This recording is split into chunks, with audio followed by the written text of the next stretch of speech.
Kan Sapa Indonesia Malam, Saudara. Topik lain yang akan kami diskusikan adalah ini. Tak hanya di pemerintahan, Jenderal Polisi aktif kini mulai masuk lembaga legislatif.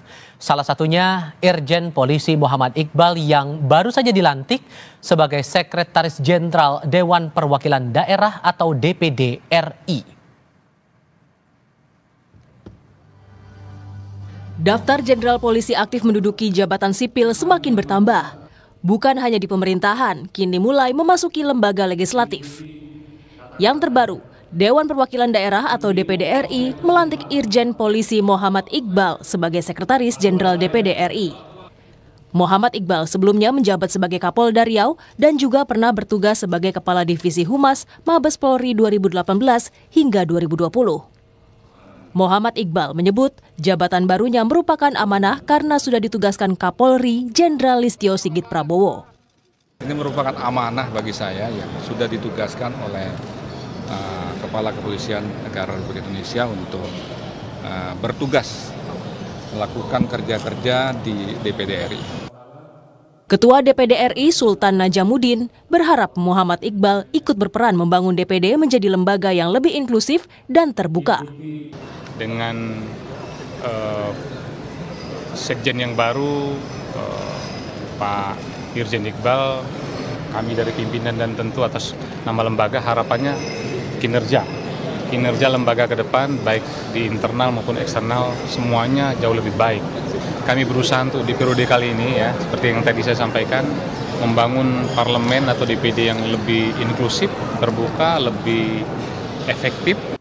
Sementara itu, Direktur Eksekutif Amnesty International Indonesia Usman Hamid menyebut jika polisi aktif menduduki jabatan sipil, maka polisi itu diharuskan mengundurkan diri atau mengajukan pensiun dini.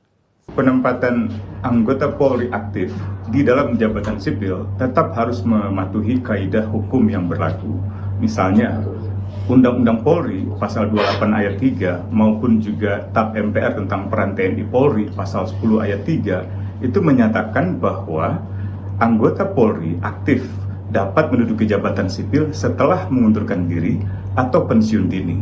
Jadi kalau ada pengangkatan anggota Polri aktif di jabatan sipil sebelum mengundurkan diri dan tanpa pensiun dini, maka itu jelas melanggar kaidah hukum yang berlaku. Undang-undang mengenai lembaga MPR, DPR, DPD mengatur sekretaris jenderal pada dasarnya berasal dari pegawai negeri sipil profesional yang memenuhi syarat dengan sesuai ketentuan perundang-undangan. Hal ini diatur di pasal 414 ayat 2. Sementara Undang-Undang Kepolisian Negara Nomor 2 Tahun 2002 mengatur soal penempatan anggota polisi di luar kepolisian. Pada pasal 28 ayat 3 tertulis, anggota Kepolisian Negara Republik Indonesia dapat menduduki jabatan di luar kepolisian setelah mengundurkan diri atau pensiun dari dinas kepolisian. Penempatan perwira polisi sebagai sekjen lembaga legislatif menimbulkan pertanyaan soal urgensi penempatan personel. Selain itu, perlu diperhatikan juga meritokrasi di lembaga sipil. Tim Liputan, Kompas TV. Jenderal aktif bintang 2 dilantik jadi Sekretaris Jenderal Lembaga Parlemen. Apakah penunjukan ini melanggar aturan? Kami diskusikan ini bersama dua narasumber kami yang bergabung lewat sambungan dalam jaringan. Ada politisi Partai Gerindra Hendar Samarantoko dan pengamat politik dari Lingkar Madani Indonesia Ray Rangkuti. Selamat malam semuanya, dengan Tifal apa kabar? Malam, baik, malam Bang Ray. Terima kasih semuanya sudah bergabung bersama kami kali ini. Kalau kita merujuk dari Undang-Undang MD3 pasal 414 Bang Hendar, disebutkan bahwa sekjen pada dasarnya berasal dari pegawai negeri sipil profesional dan menangkap dari pelantikan sekjen DPD dari seorang anggota Polri aktif. Menurut Anda kondisinya sekarang sudah seurgen itu? Ini kan memang tergantung perspektif. Jadi hukum itu mempunyai perspektif yang berbeda. Tafsirnya juga bisa macam-macam. Kalau kita melihat kepada Undang-Undang ASN ya, pasal 20 ayat 3 itu juga dijelaskan bahwa dari non ASN bisa menjabat kepada kepada jabatan-jabatan tertentu di dalam struktur pemerintahan. Itu yang pertama. Yang kedua juga apabila kita melihat kepada dari internal kepolisian, ini sifatnya bukan mutasi, ini sifatnya adalah penugasan sesuai dengan surat telegram Kapolri ya tahun 2023. Kemudian juga yang ketiga, ini bukan merupakan sesuatu hal yang baru menurut saya, ya kan? Kita sama-sama tahu, ya kan? Bukan hanya 1-2 tahun, ini sudah berlangsung dan sudah menjadi seperti konsensus bersama bahwa penempatan pejabat-pejabat TNI maupun Polri, ya kan? Itu sesuatu hal ya kita bisa lihat. Dan jangan lupa juga contohnya di pilkada serentak kemarin, banyak sekali ya PLT kepala daerah itu dijabat oleh rekan-rekan saudara-saudara kita dari TNI dan Polri. Dan berikutnya juga ini juga harus didasarkan atas permintaan dari instansi yang berwenang yang terkait dengan hal tersebut. Nah, belum lagi kapasitas dan kapabilitasnya juga yang mungkin dianggap itu cukup untuk dalam hal tersebut. Ya kita boleh berbeda pendapat, tapi ternyata dalam prakteknya, dalam kita menafsirkan, kita boleh berbeda tafsir, tapi seolah-olah ini menjadi konsensus bersama bahwa hal tersebut adalah hal yang sangat-sangat biasa dan sudah dijalankan prakteknya bertahun-tahun dalam kita bernegara. Sorry saya potong di situ, tapi kita juga melihat dari Undang-Undang Polri, Bang, di pasal 28 diarahkan bahwa polisi bisa menjabat posisi di luar kepolisian setelah mengundurkan diri atau pensiun, sehingga harusnya Pak Iqbal ini harusnya mundur dulu dong baru dilantik. Apakah ada kekeliruan di sini? Ya. Nah, harus dilihat juga ini bentuknya mutasi atau bentuknya penugasan, kan begitu. Dia bukan mutasi, maka disinilah perbedaan tafsirnya. Jadi undang hukum itu seperti itu. Ini bentuknya penugasan, sehingga oleh karena itu dia tidak tidak wajib untuk mengundurkan diri. Ya, karena dia masih TNI aktif karena sifatnya penugasan. Cek tuh surat telegram Kapolri yang tahun 2023. Dan kemudian ini ya itu tadi, kenapa kita ribut-ributnya di zaman Pak Prabowo saja. Ini sudah terjadi di zaman Pak Jokowi juga selama beliau menjabat, kan gitu loh. Jadi bukan merupakan sesuatu hal yang baru, ini konsensus kita bersama. Tapi apapun juga ya, segala macam bentuk masukan, kritik yang membangun ya, kritik yang membangun itu akan tentunya patut kita tampung, termasuk dari Bang Rey. Biasanya Bang Rey ini yang paling vokal masalah-masalah gini. Langsung saya tanya gitu. Apresiasi hal tersebut. Saya langsung kasih giliran ke Bung Rey. Kalau begitu ya. Bung Rey, ini masalah persepsi saja. Masalah persepsi saja sebetulnya Bung Rey, dan harus dipastikan juga ini mutasi atau penugasan. Cukup beralasan tidak menurut Anda Bung Rey? Ya, ini bukan penafsiran. Apa yang ditafsirkan? Pasal-pasalnya jelas, aturannya jelas kan. Apalagi yang kurang dari pasal dan aturan itu. Semua udah jelas disebutkan di situ. Bahwa polisi dapat ditempatkan di jabatan non-kepolisian pada 11 lembaga instansi. Sifat dari penempatan polisi aktif di dalam 11 itu namanya penugasan. Karena sifatnya penugasan di 11 lagi-lagi tempat itu ya tidak perlu mengundurkan diri. Mereka tetap bisa sebagai perwira aktif untuk duduk di jabatan 11 lembaga seperti diatur di dalam undang-undang ASN kan. Pertanyaan muncul, bagaimana kalau polisi yang aktif bertugas di luar 11 lembaga yang dimaksud? Apa statusnya? Ya boleh-boleh aja, terserah polisinya. Cuman harus kena pasal 28 ayat 3. Bahwa polisi aktif yang bertugas atau menduduki jabatan posisi non-kepolisian di luar 11 yang sudah ditentukan itu harus mundur. Terus mau ditafsirkan gimana lagi? Jadi mereka yang berada di di DPD, mereka yang berada di jabatan-jabatan lain yang tidak merupakan bagian dari 11 jabatan yang dinyatakan di dalam undang-undang harus mundur dengan sendirinya. Pilihannya cuma 2, mundur dari polisi, atau kembali jadi polisi, mundur dari jabatan yang sekarang mereka emban. Kalau konteksnya, sorry saya potong Bang. Kalau konteksnya kita ambil masalah urgensi dari penempatan anggota Polri aktif sebagai Sekjen DPD ini, sempat disebut alasannya penempatan itu agar DPD lebih inklusif dan terbuka. Cukup beralasan tidak alasan itu? Dari mana cerita polisi bersifat inklusif? Inklusif itu teori politisi, ya, teori budayawan, teori masyarakat sipil. Polisi dan TNI itu dilatih untuk taat dan patuh pada komando. Jadi nggak ada istilah namanya mereka inklusif. Kalau udah komandonya begitu, ya jalankan begitu. Nggak ada lagi dialog-dialog gitu loh. Inklusivitas kok mintanya dari polisi dan tentara, ya nggak kena gitu loh. Oke. Bung Hendar, kalau ada pandangan semacam ini, kita kan memikirkan untuk jangka berikutnya setelah dilantik, apabila kemudian akan ada pandangan berbeda lagi soal penempatan anggota Polri aktif sebagai Sekjen DPD, itu justru akan memunculkan masalah baru, bahkan bisa berpotensi berpengaruh juga pada kinerja DPD RI. Jadi perspektif Anda untuk kedepannya, proyeksinya bakal gimana kalau masih ada perbedaan pandangan semacam ini? Ya, sekarang pertanyaan saya, ini satu kan bukan sesuatu hal yang baru, itu satu. Yang kedua, kalau kita lihat contoh ya, ada beberapa saya revisi dulu, saya klarifikasi dulu. Apa yang dikatakan oleh Bang Rey, penempatan di 11 itu untuk direvisi Undang-Undang TNI, bukan di Polri. Ya, bukan Bung, sorry. Direvisi Undang-Undang TNI itu, bukan.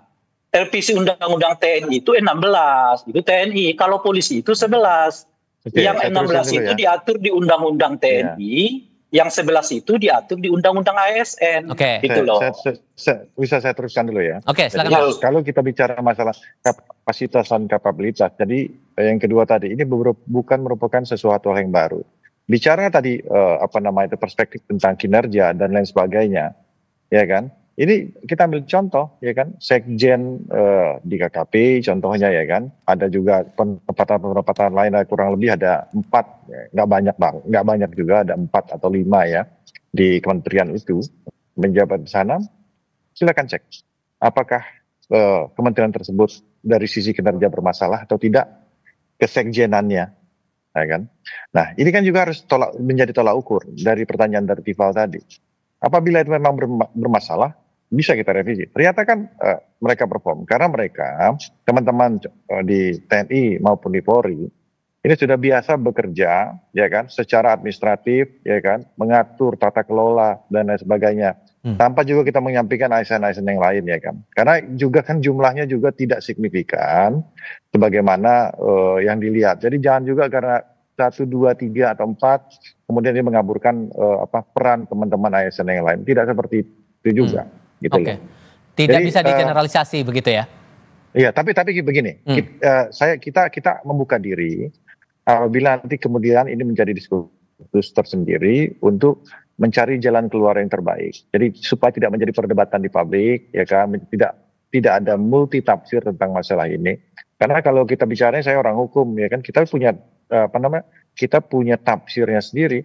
Dan ini seperti ini menjadi konsensus bersama. Ya Bang Rey, apakah baru sekarang, apakah dari contoh, ya kan, dari 7-8 tahun yang lalu menyuarakan hal tersebut. Teman-teman dari Bung Usman Hamid menyuarakan hal tersebut. Karena ini kan bukan hal yang baru gitu loh.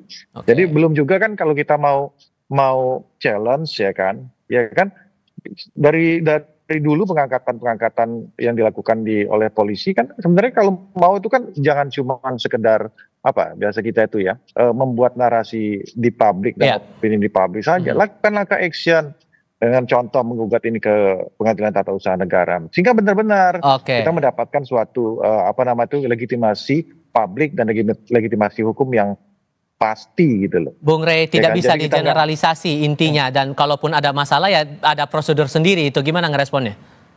Nah, kan Bung Hendar itu kata kuncinya 3. Pertama adalah kata beliau ini konsensus. Konsensus itu mungkin dicapai kalau aturannya nggak ada gitu loh. Ya kita konsensus deh, kita sepakat ini begini ke. Lah kalau ini aturannya jelas kok. Polisi itu ya kalau bekerja di luar jabatan non kepolisian, di luar 11 yang sudah ditentukan, mundur. Itu udah aturan tegas, jelas, tidak ada interpretasi lagi di dalamnya. Gitu, ya. Nah, yang kedua, ini adalah sudah lama terjadi. Justru karena sudah lama terjadi harus dikoreksi sekarang. Siapa yang mengkoreksinya? Pak Prabowo sebagai presiden, Hendarsam sebagai partai yang mendukung Pak Prabowo, gitu loh. Bukan memaklumi yang keliru. Apa yang Anda khawatirkan kalau ini tetap berjalan? Jadi Bang Rey Pertama, pada saat dulu itu memaklumi hal tersebut gitu maksudnya. Iya. Bagaimana? Saya kurang Bung, nangkap. Bung Jadi Hendar memaklumi Sam, pada Bung Hendar Sam, sejak kita dulu reformasi 98 sampai sekarang, kita sudah memperjuangkan agar pemisahan ini jelas. 3 entitas ini jelas. Polisi di ranah sipil yang dipersenjatai, tugasnya keamanan dan ketertiban. Kedua, TNI di pertahanan, militer, tugasnya mempertahankan keamanan negara, mempertahankan kedaulatan negara. Yang ketiga namanya birokrasi, tugasnya pelayanan publik. Sejak 98 sudah kita desain begitu. Sejak 98 kita udah menginginkannya terjadi seperti itu. Bukan sekarang. Sekarang ini kita teriak. Sejak 98 kita udah desainnya begitu gitu loh. Nah, makanya kita nggak pernah bisa mempermaklumkan. Nah, ada potensi sekarang untuk kembali dilihat. Saya ajak Bu Hendar Sam untuk sama-sama mengingatkan Presiden Prabowo agar hal yang keliru di masa lalu itu sudah dihentikan karena aturannya sudah jelas gitu loh kira-kira. Oke, Bung Hendar, meresponnya gimana tuh? Biar tidak ada salah guna kuasa, ada kekhawatiran di situ. Iya gitu. Ya gitu tadi, apa yang dikatakan oleh Bang Rey mengenai aturan sudah jelas, ternyata kan tidak juga. Saya kan udah ulang dari awal kan, bahwa ini bentuknya bukan mutasi, bahwa ini bentuknya adalah penugasan. Pasal 20 ayat 3 Undang-Undang ASN juga menyatakan hal tersebut. Dan belum lagi kalau kita bicara masalah data ini, hitungan saya nih, saya baca cuma 4 kok, ya kan? Dan sudah dilakukan di periode-periode sebelumnya, ya kan, sebelum Pak Prabowo. Jadi bukan juga kita menegasikan apa-apa yang terjadi selama sebelumnya, tidak juga seperti itu. Tapi ini memang sudah terjadi, dan kalau memang hal tersebut kata Bang Rey sudah jelas, sudah tegas, ayo kita challenge, ayo kita diskusi. Diskusinya maksud saya nggak juga cuma sekedar ini kan ujung-ujungnya kan lewat-lewat aja gitu loh, ya kan? Bisa di challenge ke petun, itu contoh. Atau kita rembuk bersama, kita ajukan ada revisi terkait dengan hal tersebut.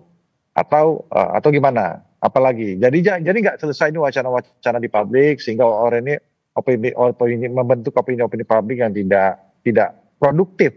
Oke. Saya rasa ya kayak gini kan nggak produktif menurut saya gitu loh ya. Bung Rey, pembuktiannya harus gimana kalau gitu? Kita ngobrol-ngobrol, ya kan? Nggak ada, udah jelas tegas kok. Yang jelas tegas itu nggak usah dipertegas, nggak usah sampai ke pengadilan segala. Gitu loh kira-kira tuh. Udah jelas tegas, udah dibuat aturannya, nggak ada tafsir lagi di atas itu semua. Tinggal mau gerak apa enggak, geraknya apa? Efektif cara kerjanya, apa itu? Minta Presiden Prabowo mendisiplinkan semua ini. TNI yang bekerja di luar 16 ketentuan yang sudah diatur, minta 2 hal. Anda mau berhenti dari TNI atau Anda kembali ke TNI, tinggalkan jabatan yang lama. Polisi yang bertugas di luar 11 yang sudah ditentukan, minta pilihan cuma 2. Anda mundur dari polisi atau Anda kembali ke polisi, tinggalkan jabatan yang sekarang Anda emban. Selesai. Oke. Yang dibutuhkan sekarang adalah tindakan efektif, tindakan tegas, gitu. Karena aturannya udah dibuat, sudah lama kita buat aturan itu, ya kan? Udah puluhan tahun tuh aturan, dan dilanggar terus. Nah, karena dilanggar terus, ya jangan dibilang udah biasa tuh. Justru karena itulah presiden baru itu dibutuhkan salah satunya mengkoreksi kebiasaan yang melakukan pelanggaran terhadap aturan yang sudah berlaku. Kan katanya harus disiplin. Ya, Jadi TNI disiplin lagi, apalagi polisi juga harus disiplin. Disiplin apa? Atas aturan sudah diberlakukan. Gitu loh kira-kira. Bung Hendar, terakhir untuk Anda. Jadi hal apa yang harus dibuktikan oleh Pak Iqbal yang sudah kadung dilantik saat ini biar menunjukkan bahwa ya tidak ada salah guna kuasa di sini? Ya kan yang jadi masalah apakah ini bentuk pelanggaran hukum atau tidak? Itu kan pertanyaannya. Iya, Bung Hendar. Iya, benar. Bang Rey mengatakan hal tersebut. Ya kan, kok bagaimana sih? Saya kan orang hukum, Bang. Jadi kan saya tahu persis. Iya jelas lah. Teknis lagi. Iya. Saya jelaskan dulu. Silakan Bang Hendar. Itu, ya kan. Jangan dipotong dulu. Oleh karena itu, kita challenge masalah itu. Jadi jangan cuma bicara tentang masalah opini di publik saja. Kalau benar-benar percaya diri, seperti yang dikatakan oleh Bang Rey tadi, mau ini ada salah satu bentuk pelanggaran terhadap undang-undang, ya seperti itu, ayo kita challenge, kita koreksi sama kita bareng-bareng. Ya kan? Mana yang betul? Habis itu kita patuh terhadap itu, ya kan? Sampai sekarang tidak ada yang men-challenge hal tersebut, ya kan? Cuman narasi-narasi saja yang ada di publik, sehingga publik ujungnya menjadi bingung kan, akhirnya nggak menjadi produktif mereka dengan hal tersebut. Ayo sama-sama. Oke. Abang banyak tuh, lawyer-lawyer lain banyak tuh. Lakukan hal tersebut, itu paling langkah paling produktif dan paling konkret Iya kalau kan, pengen mengkoreksi. iya kan men-challenge itu kan tidak harus pakai lawyer. Saya minta Hendar Sam sebagai anggota partai dari presiden yang sedang berkuasa, meminta presiden menertibkan ini semua. Selesai loh. Kalau presiden menyatakan, hey, polisi yang ditugaskan di luar 11 yang ditentukan undang-undang, saya perintahkan, kata presiden, untuk mundur, selesai. Atau untuk tetap untuk menjadi anggota polisi tapi mundur dari jabatan yang lama. Selesai, efektif, macam-macam, nggak ada yang berdebat di situ. Iya, artinya kan Ray Rangkuti ingin atur-atur presiden. Artinya, Hendar Sam sebagai anggota partai politik dari presiden yang sedang berkuasa, tunjukkanlah kepedulianmu terhadap aturan main yang sudah baku. Sudah kami tangkap. Presiden segera memerintahkan polisi aktif yang duduk di luar 11 jabatan yang ditentukan undang-undang untuk mundur atau kembali ke polisi, tinggalkan jabatan yang lama. Sudah kami tangkap poin Anda masing-masing, Bang Hendar Sam Marantoko dan Bung Ray Rangkuti. Terima kasih sudah berbagi pandangan bersama kami. Selamat malam semuanya. Berita lain hadir sebentar lagi. Komisi Pemberantasan Korupsi menggeledah kantor Kementerian Ketenagakerjaan di Jakarta. Apa yang hendak dicari penyidik? Laporan langsungnya hadir sebentar lagi.